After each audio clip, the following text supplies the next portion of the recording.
Hey, abantu bami ntombo ya more. Aya, tuketi. Waheshimiwa viongozi wote, ndugu wananchi, kina mama, wazee, vijana wa hapa South Mugirango, hamjambo? Hamjambo tena. Abantu bami ntombo ya more. Mbuya more naende. Mbuya more mwenzi. Nyasaye no muya. Chinga kichonzi. Bwana Yesu asifiwe. Hebu mnisalimie hivyo hewani nione. Yaani hii dunia yote imekuja. Hivi ndivyo mmejipanga. Naona mko chonjo sana. Wacha nichukue nafasi hii, ndugu zangu watu wa South Mugirango hapa Kisii. Nimshukuru Mungu sana kwa kutupatia nafasi tufike hapa. Pia niwashukuru. Ni mara yangu ya kwanza kufika hapa South Mugirango. Niwaambie watu wa South Mugirango, nilikuja hapa nikaomba kura zenu, tukaomba na huyu muungwana wenu Silvanus, na sisi wote nyinyi mkawa watu wangwana, mkatupatia kura zenu, mkatuongezea maombi, Mungu akatubarikia tukapata ushindi. Mimi nataka niseme asante sana watu wa South Mugirango. Sijui kama mmenisikia. Yaani nimesema asante sana watu wa South Mugirango. Na mimi nataka niwahakikishie ya kwamba kwa sababu mumetusaidia tukaunda hii serikali pamoja, hii serikali itawafanyia kazi vile tutafanya kazi katika sehemu zingine zote za Kenya. Na nimekuja hapa leo salamu peke yake. Mimi nitarudi hapa sasa kwa ile maneno yenyewe. Si tulikubaliana tukimaliza uchaguzi kitendawili haitaanza. Tulisema kazi ndio itaendelea. Ama tulisemaje? Si namna hiyo? So leo mimi nimefika hapa, niliambia mjumbe wenu juzi ya kwamba nitapitia hapa. Nilikuwa nimeenda shughuli ya maji kule Vihiga. Nikasema nitapitia hapa nafasi kidogo niwasalimie, niwashukuru, na pia niwashukuru kwa kunipatia huyu shujaa. Anaitwa Silvanus Osoro. Huyu muungwana jameni ni mtu shujaa. Huyu mtu hawezi kununua uoga. Ni mtu amejipanga. Na tumempatia kazi kubwa ya kupanga bunge ya Kenya. Huyu chief whip. Mimi nataka niseme asante sana watu wa South Mugirango for electing this great Kenyan, Silvanus Osoro. Ile kazi yako naye, kalamu yake ndio inapanga hawa wabunge wote kwa makomiti. Huyu kalamu ya huyu mtu.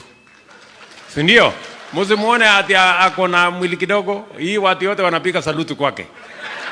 Akisema unatoka hii komiti, unatoka saa hiyo hiyo. Anasema umekosa komiti, kalamu yake ndio inaondoa watu. So huyu Silvanus Osoro tumemwamini, tumempatia kazi ya muhimu ya kutupangia agenda ya serikali katika bunge. Na amefanya kazi ya kujitolea na kazi mzuri. Mimi nataka niwaambie watu wa South Mugirango, thank you very much for giving us a great Kenyan to serve in the Parliament of Kenya. Viongozi wengine wote, tuko na wabunge wa hapa Kisii ambao tulichaguliwa pamoja na wao. Tuko na wabunge wengine hata ingawaja hatukuchaguliwa na wao, wamekubali tuungane kwa sababu mambo ya siasa imekwisha. Sasa ni kupanga mambo ya wananchi. Na vile niliwaeleza ndugu zangu watu wa Kisii, na nataka nirudie, mimi niko tayari na deputy wangu na serikali tuko tayari kufanya kazi na viongozi wenu wote. Pengine tu wakatae. Tunaelewana? Wakikataa sasa mimi sina lingine, lakini mimi nataka tupangane kwa sababu nia yangu ni kuhakikisha ya kwamba tunataka maendeleo ya serikali ifike katika kila sehemu ya taifa letu la Kenya, ikiwemo hapa Kisii. Nawashukuru sana kwa sababu leo nimekuja hapa, na mimi nataka niwaeleze. Niliwaambia wakati nilikuwa hapa ya kwamba tutakuwa na mpango maalum ya kusaidia wafanyabiashara wa hapa chini Leo Soro ameniambia kuna wamama wamejipanga katika vikundi. Mimi nataka niwaambie wamama, nitatoka hapa nikiwa nimewapanga. Ndio. Lakini mimi niliwaeleza tutaanzisha hazina ya Hustler Fund. Nyinyi watu wa Kisii ni watu wa mnajua kujipanga sana. Hapa Kisii watu ambao wamepata Hustler Fund ni 430,000. Wamechukua milioni 567. Na mimi naona watu wananiangalia hapa na kuna wengine hawajalipa, sasa ndio unaona wana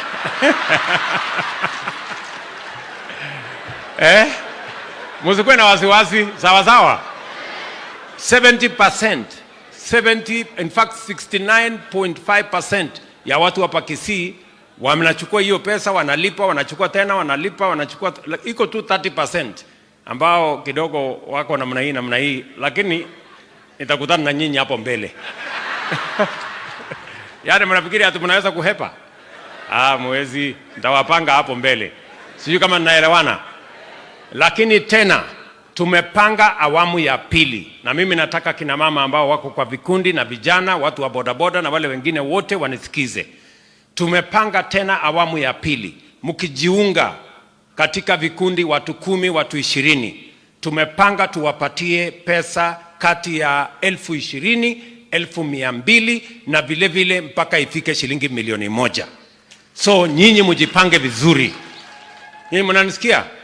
Mjipange vizuri ndio tuwapatie pesa, kwa sababu nia yangu ni kuhakikisha ya kwamba mwananchi wa kawaida anaweza akapata pesa ya kufanya biashara bila ya kuwa na title deed ama logbook, bila ya kujua chief ama assistant chief, hata mjumbe, hata rais, you don't have to know. Bora kundi yako imejipanga, tutawapatia pesa ya kufanya biashara. Ninyi mnanielewa? Lakini bora tu uwe mtu mwenye umejipanga hapo. Sasa wewe, mimi nakuuliza mtu ya South Mugirango. Sasa wewe unahepa na shilingi 500 na 20,000 na kungojea. Si wewe umekosa mpango? Ukihepa na 500 na 20,000 umekosa. Si wewe umejiharibia? Ama namna gani? Wewe jipange hapo namna hii pole. Sijui kama tunaelewana. So mimi nawauliza, leo tumefika hapa niwaeleze watu wa South Mugirango, watu wa Kisii County na wa Kenya wote ya kwamba the government of Kenya has a plan. We have deployed resources to make sure that ordinary people, ordinary hustles, people who run small businesses can have access to credit between 20,000 shillings and 200,000 shillings per group, and that money you can access without collateral, without any security, without knowing anybody, kwa mtandao tu, kwa simu. Vile wewe ulipata ile 500, sasa unaweza kupata 20,000. Wewe lipa ile 500 alafu jipange hapo. Bure utakuwa unajiangusha peke yako. Ama namna gani jameni watu wa Kisii? Tunaelewana? Jambo la pili, tulikubaliana na nyinyi wakati nilikuja hapa mambo ya campaign, tulikuwa na shida kubwa ya elimu. Tulikuwa na matatizo ya CBC. Tulikuwa na matatizo karibu university yetu inafungwa. Mimi nataka niwaambie ya kwamba niliwaeleza, niliwaahidi ya kwamba tutatatua zile changamoto tulikuwa nazo kwa mambo ya CBC. Niliappoint kamati ambaye ilishughulika na hiyo maneno.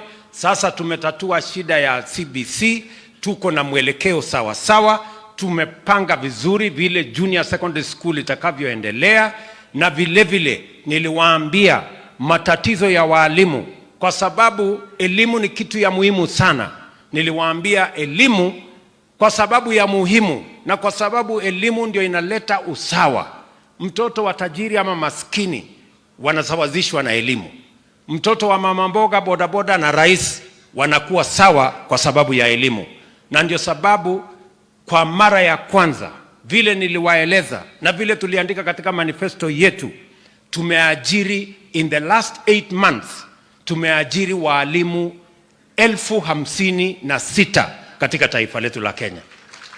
Walimu ambao hawajawahi kuajiriwa tangu dunia hii itengenezwe.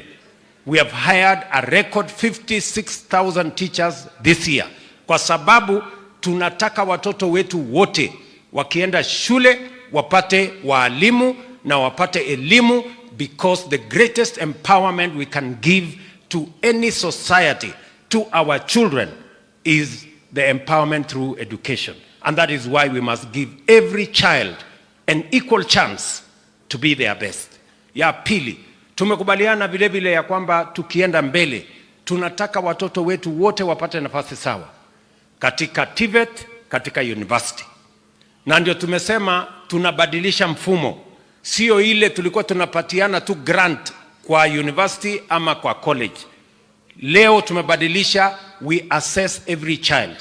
Na tumesema wale watoto ambao wanatoka jamii ambazo ziko chini, lazima tuwapatie scholarship 100%, wasome bila ya kuulizwa pesa yoyote.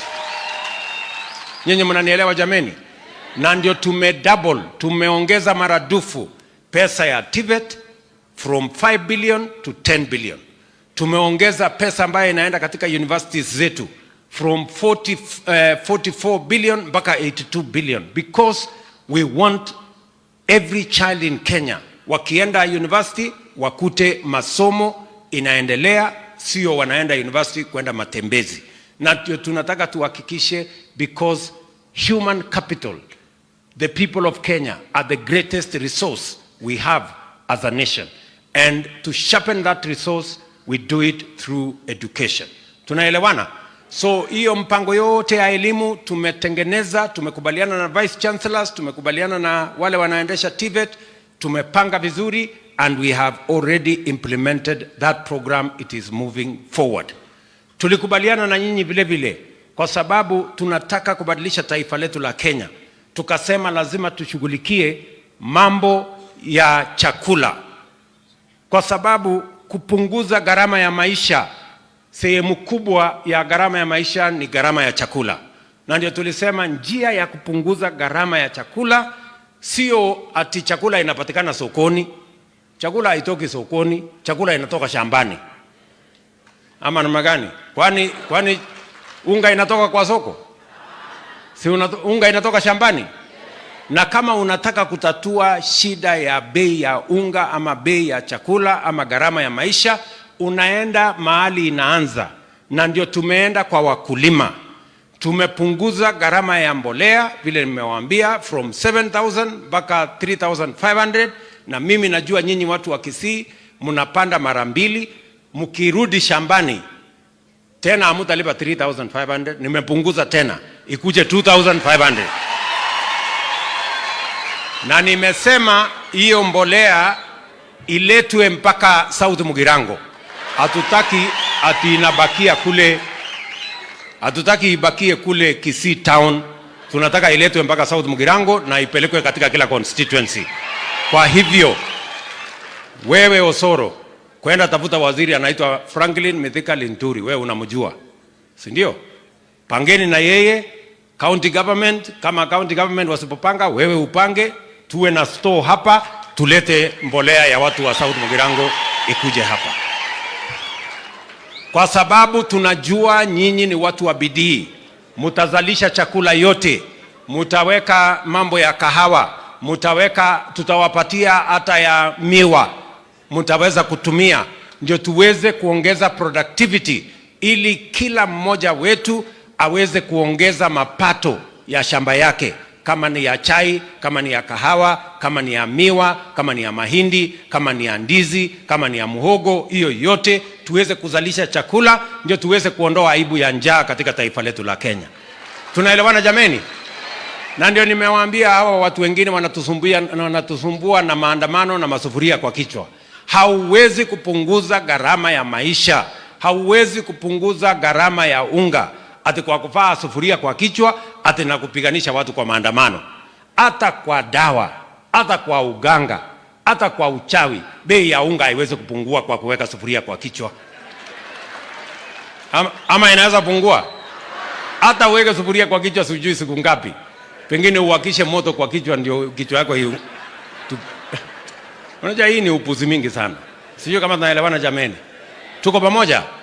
Na ndio tumesema tunataka kutumia kilimo kuzalisha chakula, na vile vile kupanga pesa kwa mfuko ya wakulima wetu, na vile vile tupange through our county aggregation and industrial parks, tupange mambo ya storage, tupange cold rooms, tupange agro processing, tuongeze value addition, tuweke mpaka manufacturing, ndio tuhakikisha kwamba vijana wetu wanapata ajira, na vile vile tunapanga vile wakulima wanaweza kuongeza dhamana katika mazao yao, so that we can increase the incomes for our farmers.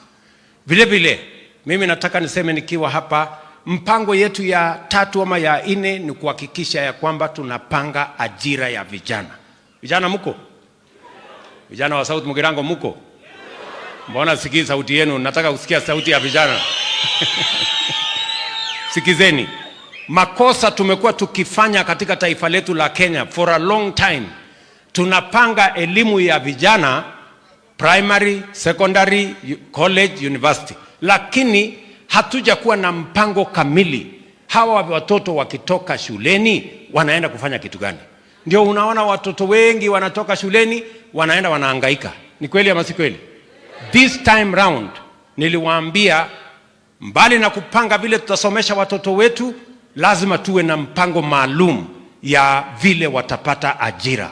Na ndio kwa sababu katika budget yetu hii tumeweka pesa ya mambo ya housing, kwa sababu tunataka kutumia housing kutengeneza ajira 1,000,000 Kenya.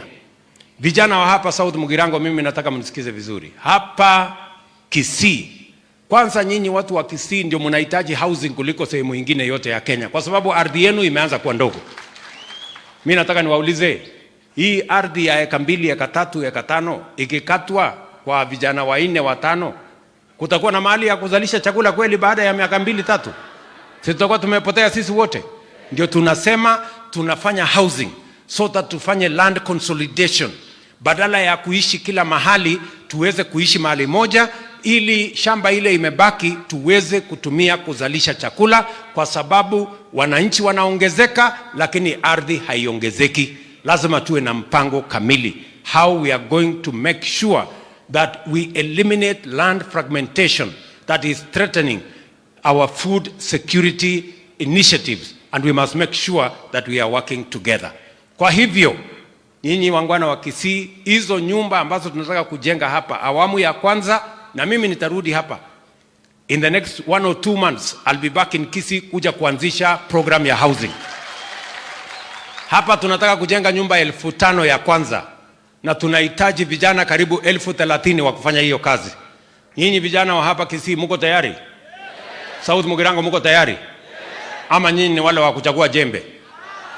Si tulisema kazi ni kazi? Ya plumbing ikitokea si mtafanya? Ya electrician si mtafanya? Ya carpenter si mtafanya? Ya plumbing mtafanya? Ya mason mtafanya? Kazi yote imepatikana, nyinyi ni watu wa kuchagua kazi? Si kazi yote tutafanya? We must do it. Ya pili, tumepanga vile vile ajira, kwa sababu kwanza nyinyi watu wa Kisii wengi wenu mnajua kufanya kazi ng'ambo. Tumepanga a proper program vile tutahakikisha kwamba vijana wetu tunawaunganisha na nafasi ya ajira ambayo inapatikana Marekani, inapatikana Ulaya, inapatikana Ujerumani, inapatikana Canada, kwa sababu Wakenya wanajulikana kwa kuwa wafanyikazi wa kujitolea na bidii na ni waaminifu. Nyinyi mnanielewa jameni? Vile vile tumekubaliana every ward tunaweka ICT hub, ili iwezekane pia kijana wa hapa South Mugirango awe yako hapa Etago, lakini kupitia mtandao anafanya kazi Marekani, anafanya kazi Ulaya, na ako tu hapa South Mugirango analipwa na dola. Tunaelewana jameni?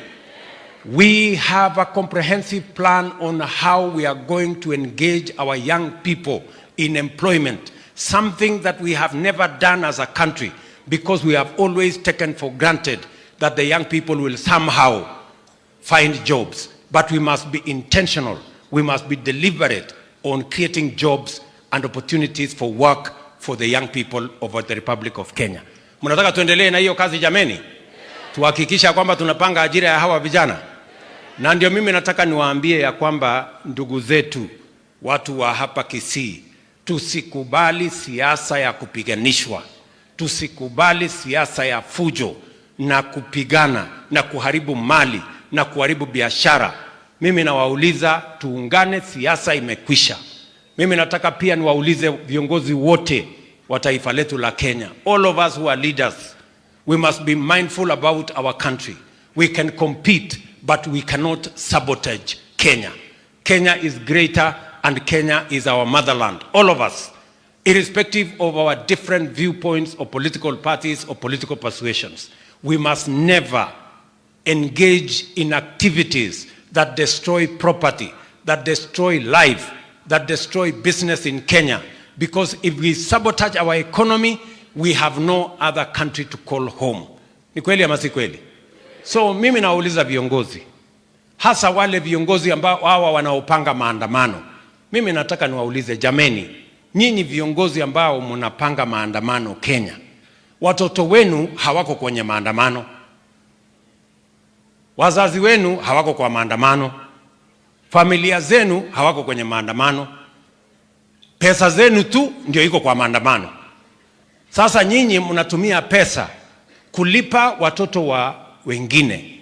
Watoto wenu kwa sababu mnawapenda, mmewatuma bunge, wengine mmewatuma Ulaya, wengine mmewatuma sijui biashara gani, alafu mnachukua watoto wa Wakenya wengine, mnawabebesha mawe, mnawabebesha sijui silaha, wanaenda kupigana na polisi, wanaharibu mali ya watu, wanaharibu biashara zetu, wanaharibu Kenya. Alafu nyinyi mnafikiri ya kwamba mtafata faida ya kisiasa. Mimi nataka niwaulize hawa viongozi, tafadhali, we must, whatever it is, whatever disagreements we have, we must always be responsible to know we have one nation called Kenya, and we cannot sabotage or destroy our nation. And the same way, you guys, vile nyinyi, the same way you guys are looking after your families, making sure that they are protected, making sure that they have jobs, making sure that they are members of parliament. I want to tell you, I too, I have a responsibility to protect the children of the rest of Kenyans. Si ni kweli jameni? Kama wao wako na, kwa sababu wanapenda familia zao, wanapenda watoto wao, wamewapatia kazi, wamewapatia sijui nini, pia na mimi lazima na niko na jukumu ya kulinda haki ya hawa watoto wa Wakenya wengine.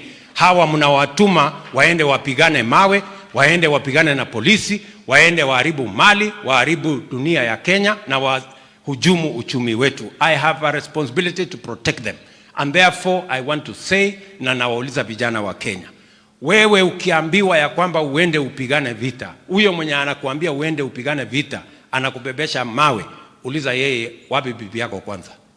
Wapi mtoto yako kwanza? Wakuje waongoze ndio wewe ufuate. Ama namna gani jameni? Tunaelewana watu wa Kisii? Tunaelewana watu wa Kisii? Hapo ndio tunataka tufikishane na hii maneno. So I want to ask fellow leaders, whatever it is that we are disagreeing about, you cannot engage in sabotaging the economy of the country. You cannot sabotage our motherland. You cannot destroy our country. Saa hizi hapa nimeambiwa na Osoro. Osoro amesema anataka tujenge barabara kutoka hapa Etago. Si ndio?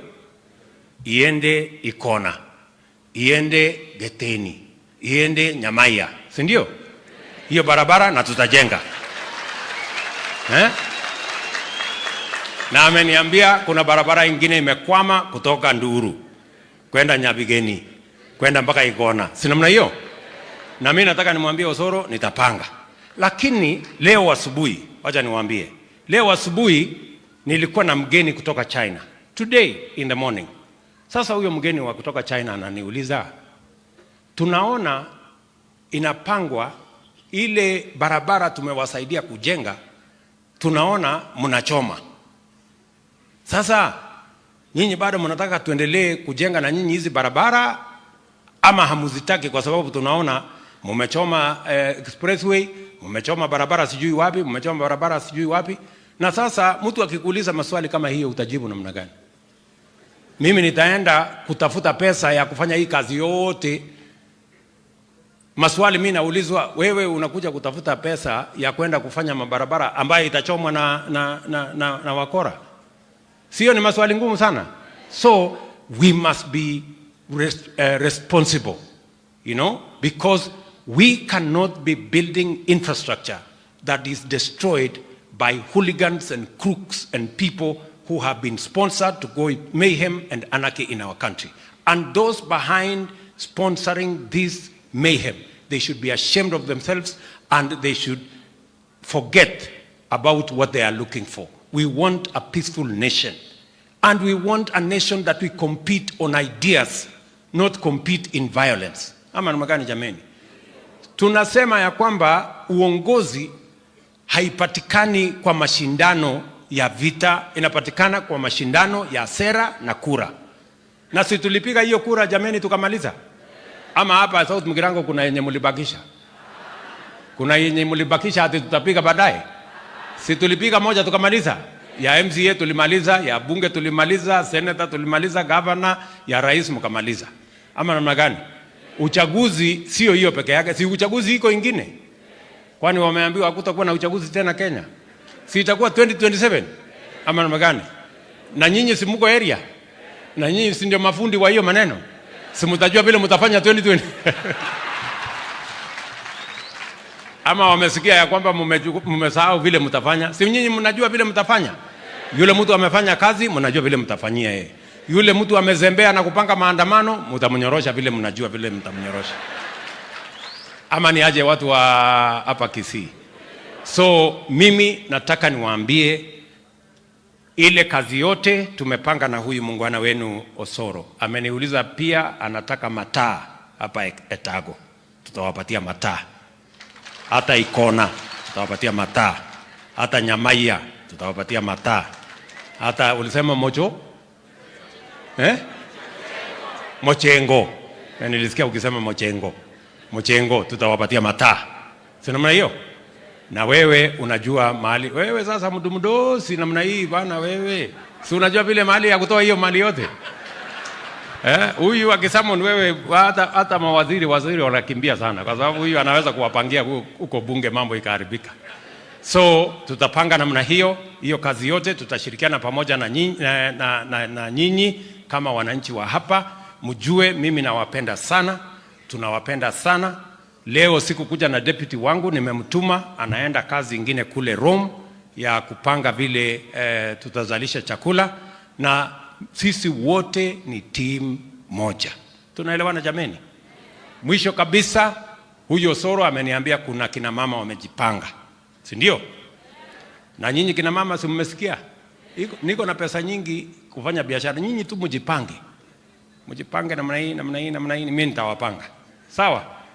Si mnajua mimi ni mtu ya mpango. So mjipange vizuri, lakini kwa sababu nimefika hapa leo huyu mheshimiwa Prime Cabinet Secretary Musalia Mudavadi ameniambia atawapatia shilingi milioni 1. Deputy President wangu amesema wewe Osoro, si unajua ofisi pale annex, uende uchukue milioni 2 ya Deputy President ya hawa kina mama.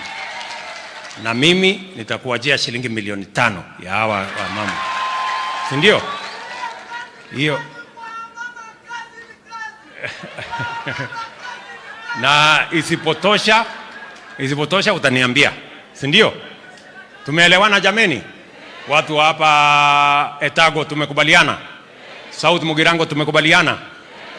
Ya mwisho pia huyu mjumbe wenu amenipitisha hapo kwa shule. Akaniambia hapo shuleni nahitaji maneno. Haya, ameniambia kuna shule nyingine inaitwa Mariwa. Ameniambia kuna shule nyingine inaitwa Tabaka. Ameniambia kuna shule nyingine inasema inaitwa Nyabigondo. Si ndio? Alafu kuna ingine moja nimesahau jina yake. So na ingine. So wewe Machogu. Sasa unajua huyu mtu ni mtu mkubwa sana huko kwa serikali yetu. Tafuta milioni 30 akuja apangie hiyo mashule huyu. Sawa sawa? Huyo mjamaa atapanga, wewe Osoro utaandika hesabu na isipotosha unarudi kwangu na kupanga. Si ndio? Si namna hiyo jameni? Ama nyinyi mnatakaje? Si namna hiyo? Si tupangane namna hiyo? So mjue jameni, mimi nawapenda sana, nawatakia baraka ya Mungu, na mimi siendi sana, nitarudi hapa tena kwa sababu mimi nataka tujenge msingi kamili. Watu wa Kisii wajue ya kwamba serikali hii ni serikali yao. Hawa viongozi wote, kina Ongwae wako hapa, kina Omingo Magara na wale wengine wote, watu, nimeona Sam Nyamoya yuko area hapa. Huyo kazi yake iko jikoni, wewe usisumbue mimi sana wewe. Huyo mtu amenikaza sana, hata I'm telling you I can't sleep. Huyo muungwana wetu huyo. So hawa watu wote mimi nasema tunataka tushirikiane, tufanye kazi pamoja. Tukifanya kazi na hawa wazee wote iko makosa jameni? Si tushirikiane? Tulizeni boli. Si ndio? Unajua niko na vijana wengi hapa wako tamu yao inachemuka, saa zingine wanataka lakini pole. Si namna hiyo? Sisi tunataka tuunganishe watu wote ndio tuweze kutembea safari moja. Mimi nawashukuru hapa viongozi wa kutoka Jubilee. Jubilee ni chama yetu, sisi ndio tulitengeneza, tutashirikiana na wao kuendesha serikali. Na sisi wote ni ndugu moja jameni. We want to work together as a nation and build a united, prosperous Kenya. So asanteni sana watu wa hapa South Mugirango. Mungu awabariki, Nyasaye abaseseni. Asante. Asante sana. Nitaomba tusimame sote sasa ili tuweze kumaliza kwa wimbo wa taifa.